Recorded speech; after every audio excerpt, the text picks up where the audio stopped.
welcome to Blue Sky Automotive. This is episode 3 of this head job on this 01 F250. Be sure to watch the first and second episodes. I'll post a link up above. This episode, the goal is to pull off everything on the front cover, get that timing cover off, the crank off, or the crank pulley off. Valve covers will come out, and maybe the exhaust, depending on how long it takes to do everything else. Want to make sure these videos are short and you know, manageable. So, all right, let's get to work.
Just a little tip, you can get to these valve cover bolts from the wheel well. Made it really nice and easy so I wasn't leaning over the top of the engine to get it.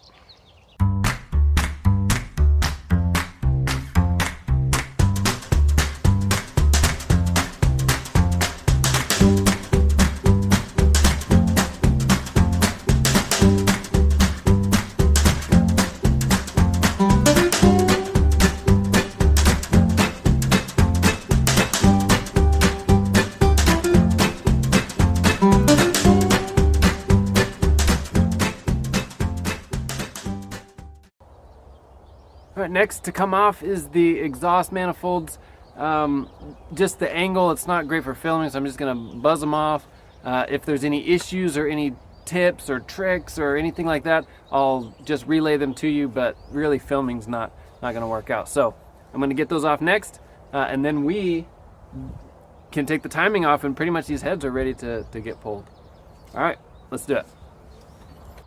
All right, got this side exhaust off and separated. Those came off like butter. I was super happy how those came off. This side, on the other hand, is a different story. I do not have it off. I broke 2 bolts already. Here's one that you can see broke off. I got, you know, all the top ones out, just the bottom ones I'm struggling with. But let me show you what I did. Let me crawl under. So underneath the vehicle, I took off this Y pipe here at this joint. It's just 15mm bolts. It comes off And then on this side, again, 15 millimeter. Let me focus on it. There we go. Bolts there. And then now it's separated. So let me show you what my plan is. You can see the exhaust manifold. I'm just gonna pull that head off with the manifold still attached. I think I can do that. And then worry about getting the rest of those bolts off when the head's off the vehicle. It'll add weight to the head, but I don't think it'll be too ridiculous. I just won't want to break any more bolts. So that's what I'm going to do to this side. Again, the driver's side was like easy, stupid easy. This passenger side was the one giving me all the trouble. All right, ready to start pulling the heads off. I'm going to leave the timing components on for now. I'm going to pull the head bolts off. 13 millimeter. You want the crankshaft in the up position. Now pulling the head bolts, it doesn't matter what the crankshaft is at, but 32 millimeter fits over that keyway nice and snug. They make a special tool for that, but a 32 does the same job. 12 o'clock for when we take the timing off.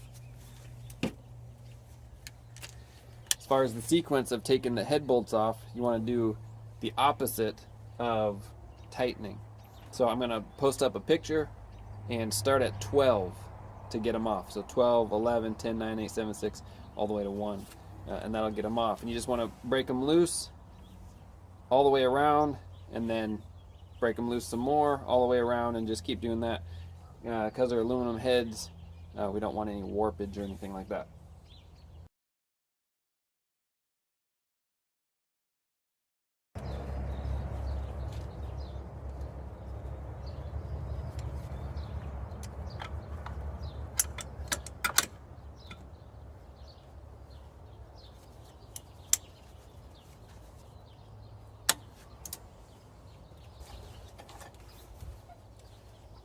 So they make a special tool that goes over the cam that locks it in place.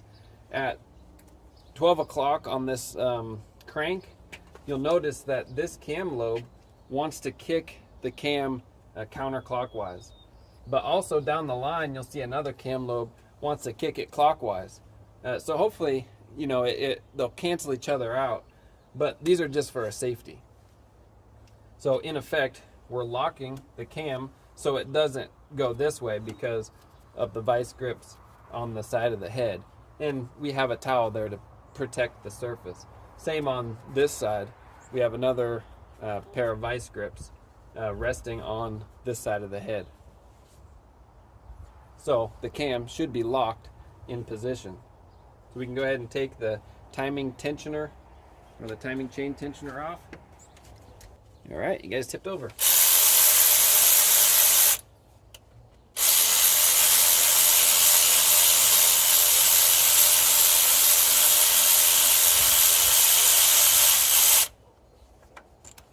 Okay, tensioner is off.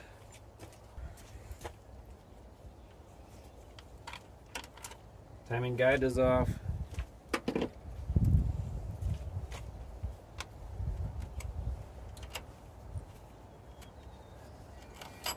Chain is off. And the cam never rolled. So now we can lift the head up. Well, we still got to take this off. And then the head can lift up and out.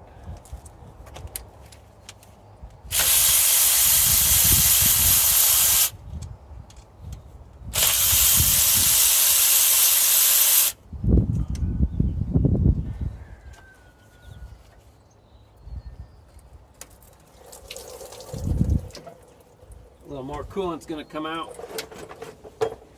So we got our bucket still under there.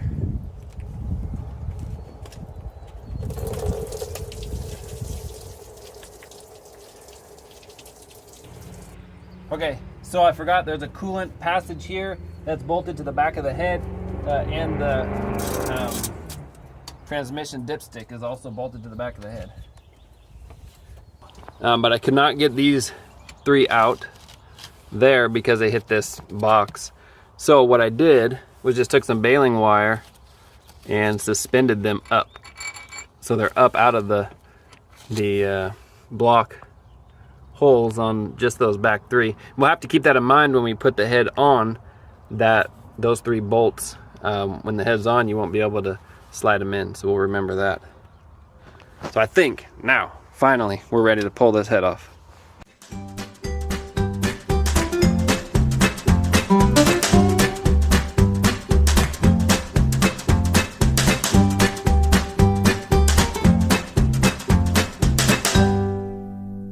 Okay, so now with it tipped, I think I can get those head bolts out.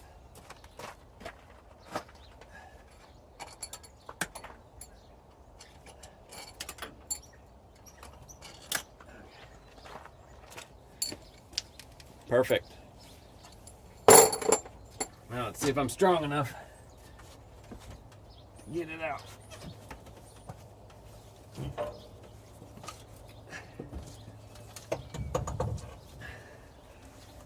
It's actually not that heavy. I imagined it was a lot heavier. And this side has the exhaust and it's still not too bad. Okay. Nice and easy, rest it. Okay, there we go. So this is that side with the head pulled off. A lot of coolant got in the cylinders. I'm gonna go ahead and vacuum that out real quick. But it came out not too difficult. This is gonna be the harder side because of that.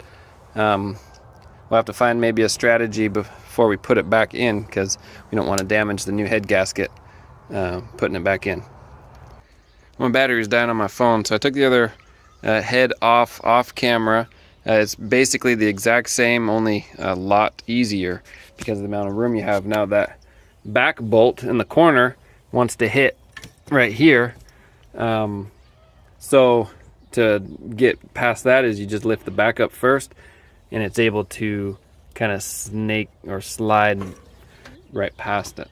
Other than that, all the other bolts were fine. The EGR was getting in my way, so I just took this whole manifold and brought it out, took it out of the vehicle completely, set it aside, and then pulled the head up. So that head is off. Both heads are off. Sweet. I want to show you something else as well. As far as taking the timing off and how cautious I was, I don't think you really have to be that cautious. The cams did not want to roll when I took the head off. Took the vice grips off of that first side over here. The cam stayed in place. It didn't roll one side to the other, and you could tell because of where the cam lobes were, that one was wanting it to go this way, another one down the line wanted it to go back the other way, so they cancel each other out. That's good to know. So I didn't use vice grips on this side. Another good thing to know is you notice how the pistons are recessed. The manual says at 12 o'clock is where you want your stuff before you take the timing off. Now if I move it to 12 o'clock, that's 12 o'clock. It puts this piston up further, but if I go just to the left, like 11:45, you can kind of split those cylinders, and you notice right here, it's not quite 12, it's like almost 12. And that'll give you more valve clearance. So that's just something to think about too. If you go 12, then one of these cylinders loses valve clearance. Same on this side, just a different pair. They kind of split, they're not quite up. But if I go to 12 o'clock, right there, right there's 12 o'clock, I lose valve clearance on this cylinder. So again, having it just shy, so right now it's 12 o'clock. If you have it just shy of 12, about right there, it'll give you more valve clearance for the just in case moment. So I learned that after this head was off, and then when I pulled this head off, it did the same thing. And I'm like, oh, sweet little trick. So I just wanted to share that. On this side, another thing I forgot to mention is you need to take that balance shaft off, and you want to mark the caps, both which one was in which position and also which way it turns. You want to make sure that you mark those, because they need to go back in the exact same orientation. So what I did was on the cap, I marked a dot on top for number 1 and then a dot in the front to show me that it's the front. And then on this one I dot 2 dots on top and then 1 dot in the front, so I know, you know, so I don't have it accidentally 180. And then I know that's the second one. And then this last one I didn't dot at all, but I did dot the front, so I know which way it goes. So that's how I kept my orientation or track of how it goes back in. Well, there you go. This is the end of video number 3. The end of the day. We got both heads off in one day. Sweet. Not bad. 9 to 5. Got the heads off. Pretty stoked. Tomorrow morning they will be going to the machine shop. Also in the next video I'm going to show cylinder number 4. That's the passenger side from the front, 1, 2, 3, 4 back. I'm going to show you that leak as well on the exhaust valve. Well, the sun is making me really squint, so I'm going to go ahead and sign off. Like, subscribe. See you on video number 4.